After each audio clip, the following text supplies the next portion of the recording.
Correpi, 30 años en las calles contra la represión.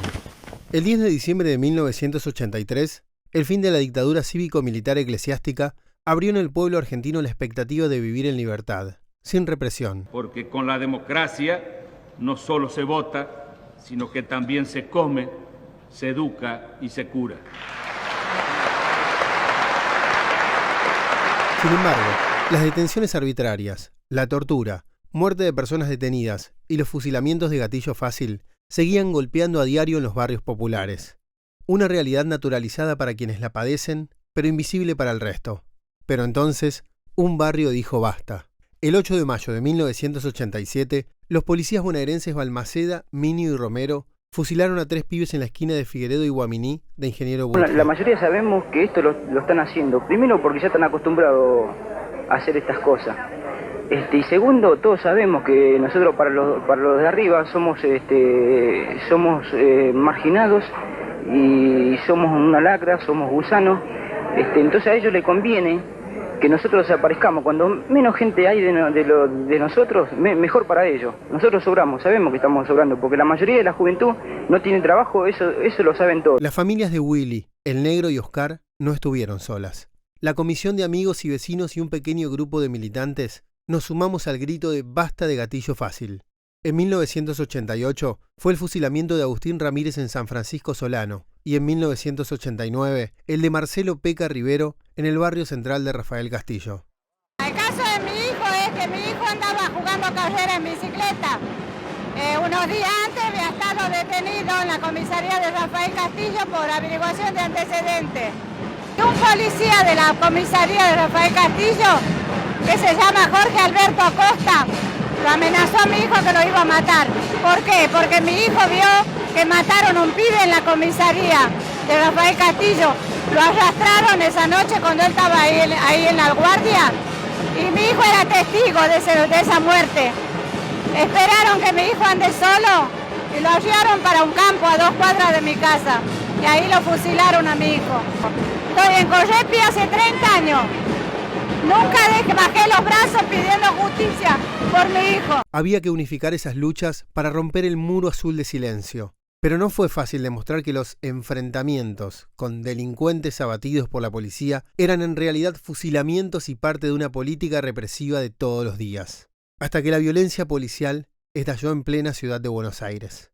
El 19 de abril de 1991, cientos de jóvenes fueron detenidos en una racia de la Policía Federal durante el recital de una banda de rock en el Estadio Obras. Walter Bulacio, de 17 años, salió de la comisaría la mañana siguiente con un grave cuadro neurológico por los golpes recibidos.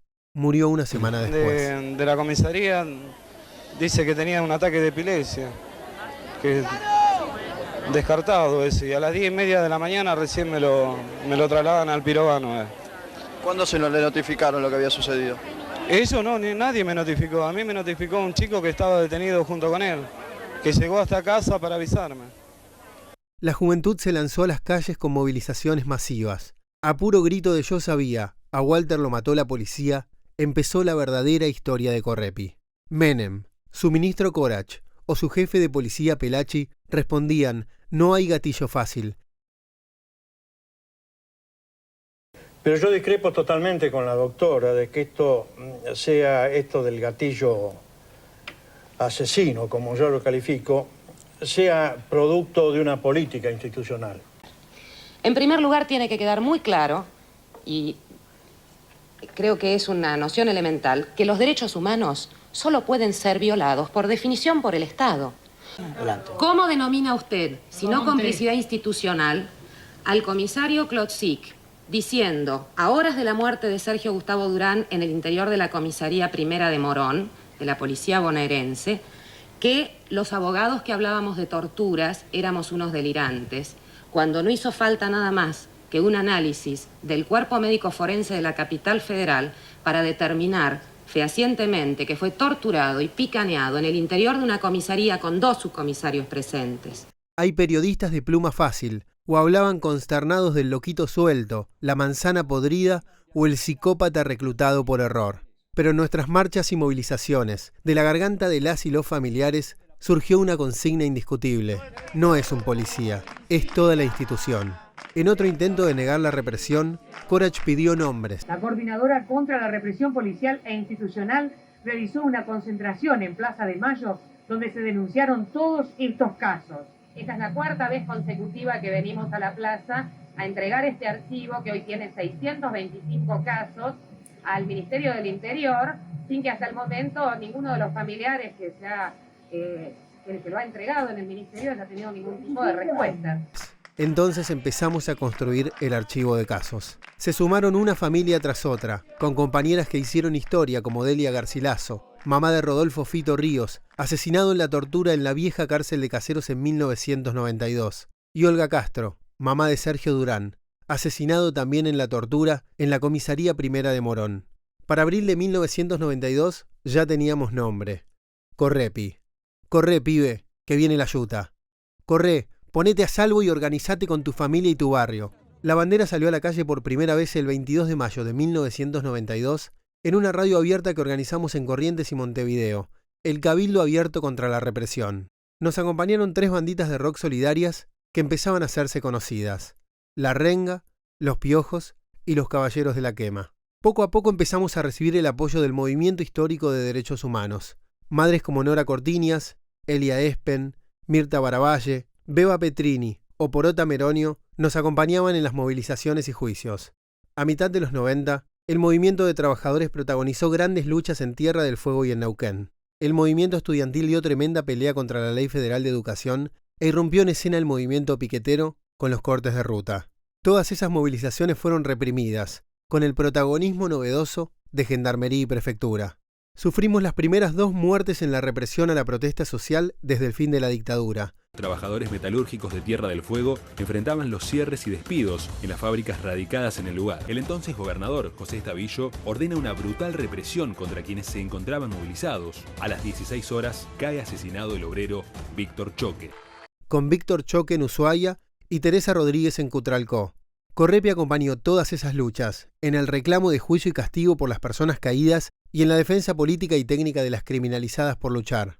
En 1999, apenas una semana después de asumir, Fernando de la Rúa y Carlos Álvarez mandaron a reprimir a las y los trabajadores autoconvocados de Corrientes. Francisco Escobar y Mauro Ojeda fueron fusilados y hubo medio centenar de heridos de bala. Correpi inmediatamente fue a Corrientes y hasta hoy representa a las familias de las víctimas y sobrevivientes en la causa que tramita ante la Comisión Interamericana de Derechos Humanos. Las protestas siguieron y también la represión, con los asesinatos de Aníbal Verón, José Barrios y Carlos Santillán en rutas de Salta y Jujuy. En noviembre del año 2000, la policía reprime a los manifestantes de Mosconi y mata a Aníbal Verón. Un año más tarde, en el mes de junio, los piqueteros de General Mosconi toman nuevamente las rutas. ¿Cómo le van a tirar mujeres? Esta vez, la violencia de la gendarmería termina con la vida de 2 trabajadores que no participaban de la protesta, Carlos Santillán y Oscar Barrios. En diciembre de 2001, estallaron las jornadas de rebelión popular que echaron al gobierno de la Alianza al costo de 38 muertes en todo el país.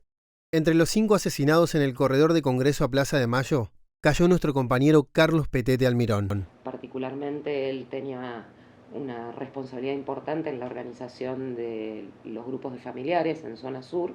Él empieza a laburar con las diferentes familias, en caso de Gatillo Fácil, a organizar el barrio, que era lo que a él más le gustaba, ese trabajo territorial, llenándolo de contenido, ¿no?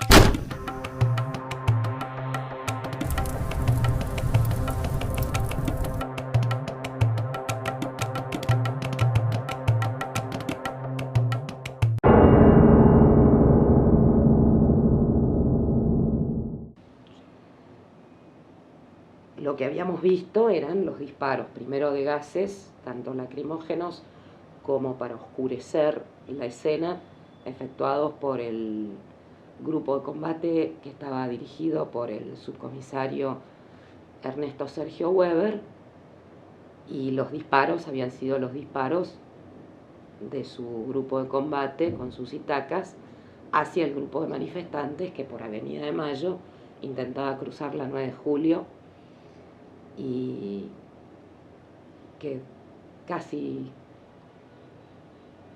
12 o 15 horas después sabríamos que estaba liderado por Petete. Tras las fallidas presidencias de Puerta y Rodríguez A., la Asamblea Legislativa eligió a Eduardo Duhalde.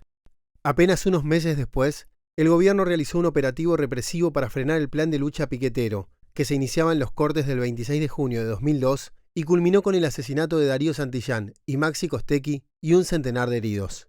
El fotógrafo Sergio Russo Kovalevsky confió a Correpi las fotos de la estación Avellaneda que ayudaron a desarmar la tesis del gobierno y los medios hegemónicos.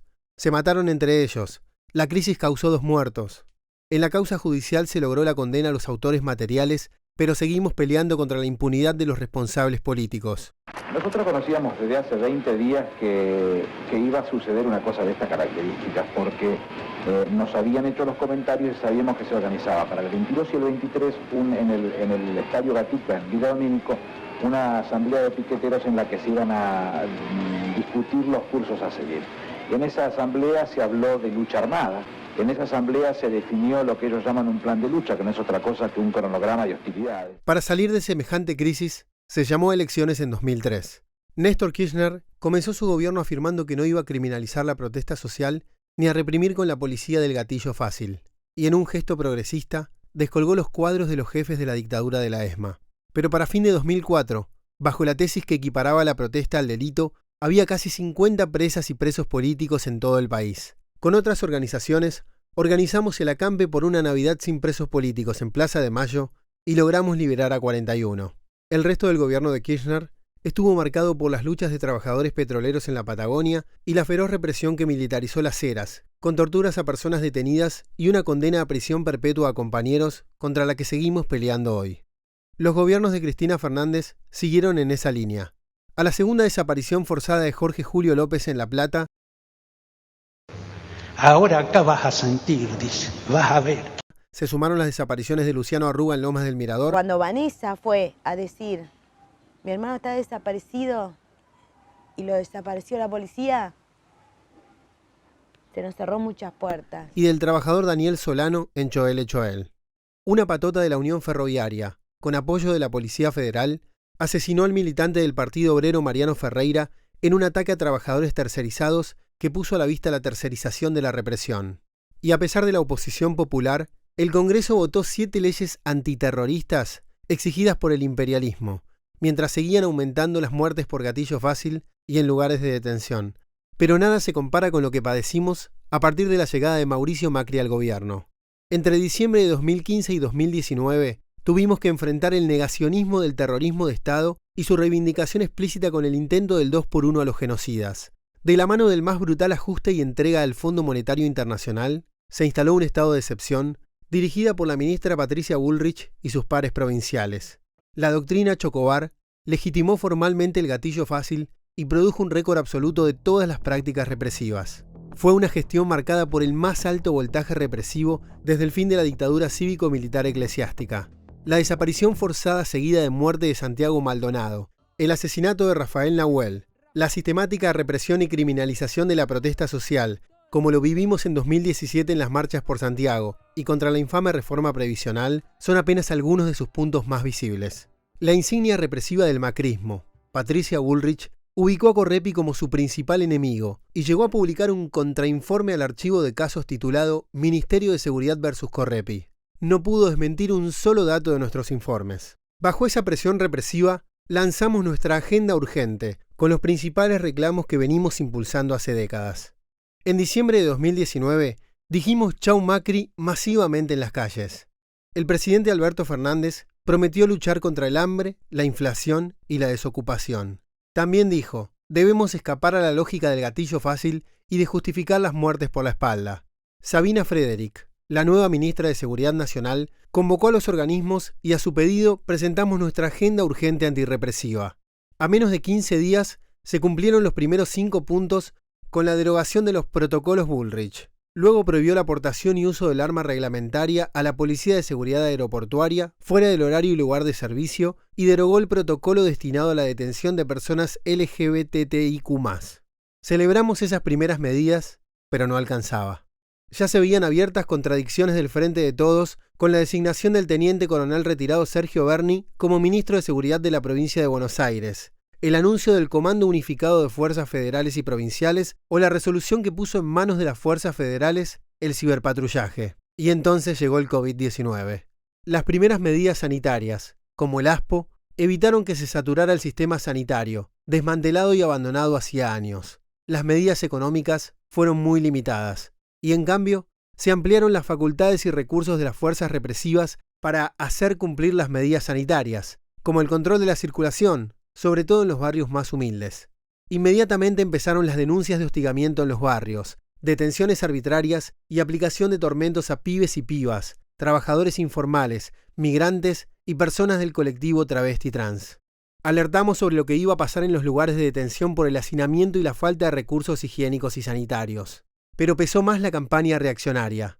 Lo que siguió fue un crecimiento exponencial de las muertes en cárceles y comisarías, incluso con 4 fusilamientos con bala de plomo por miembros del servicio penitenciario en Corrientes, Florencio Varela y Jujuy, que reprimieron los reclamos de los presos.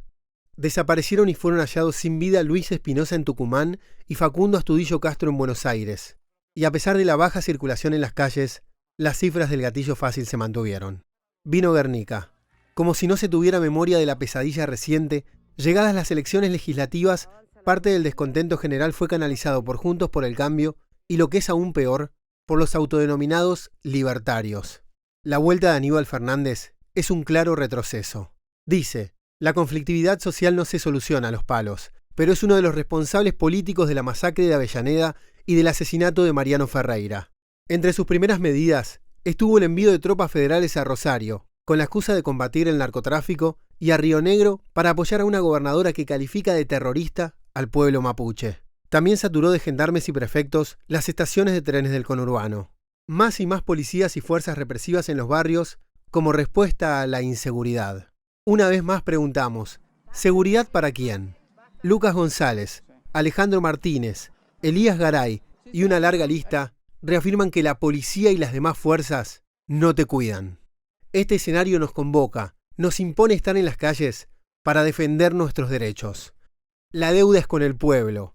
Hay que pararle la mano a la represión. Policía, es toda la institución. Basta de gatillo fácil, basta de represión. Es un solo policía, es toda la institución. ¿Y la que nos vamos a ir a buscar cómo era? Nunca tiene una gana de ir a una movilización.